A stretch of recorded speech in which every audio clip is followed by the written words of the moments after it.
Bom, iniciamos aqui uma breve explicação sobre a soberania do Estado brasileiro. Solicitação referente ao curso de capacitação PNAP 2012 da Universidade Federal da Grande Dourados. Meu nome é Elcio de Brito. Vamos lá.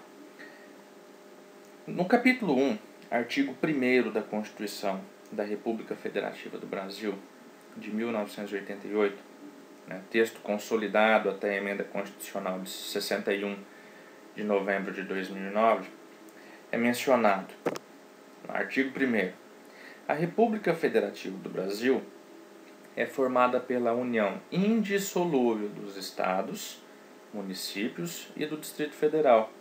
Constitui-se em Estado democrático de direito e tem como fundamentos: primeiro, a soberania; segundo, a cidadania; terceiro, a dignidade da pessoa humana; quarto, os valores sociais do trabalho e da livre iniciativa; e 5, o pluralismo político.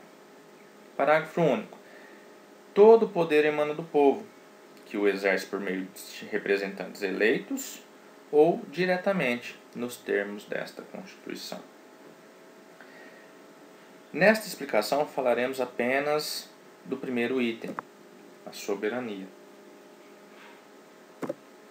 É possível classificar a soberania como sendo poder superior e independente. A partir do momento que os estados ingressam na federação, perdem a soberania, passando a ser autônomos. Lenza 2010. Ou seja, a República Federativa do Brasil é tida como soberana em relação aos seus entes e independente em relação aos outros países. Podemos dizer que a soberania do Estado brasileiro, ela divide-se em externa e interna. Em relação à soberania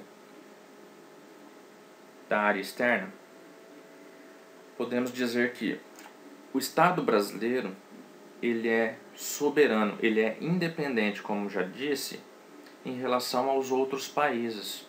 Ou seja, nenhum outro país pode chegar aqui no Estado brasileiro e dizer para fazer algo.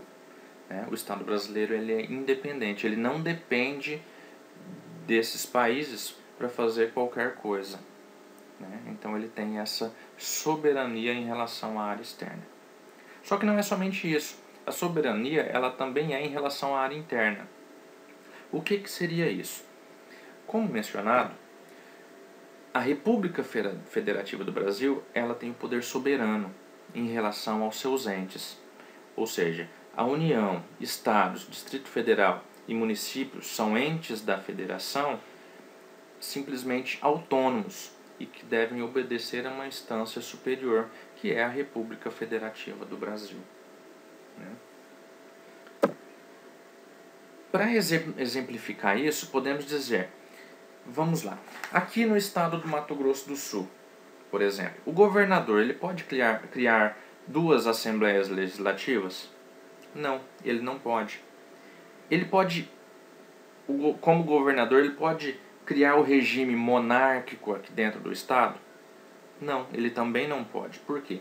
Porque ele está em uma instância de autonomia e ele deve respeitar a instância superior, que é a instância soberana, que é a República Federativa do Brasil, que está em um patamar superior como soberano. Então ele não pode fazer isso. Então isso é uma das restrições.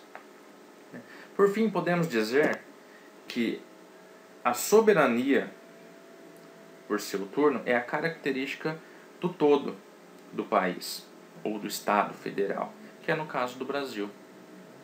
E aqui a gente termina essa breve explicação sobre a soberania do Estado brasileiro, uma solicitação da capacitação PNAP 2012.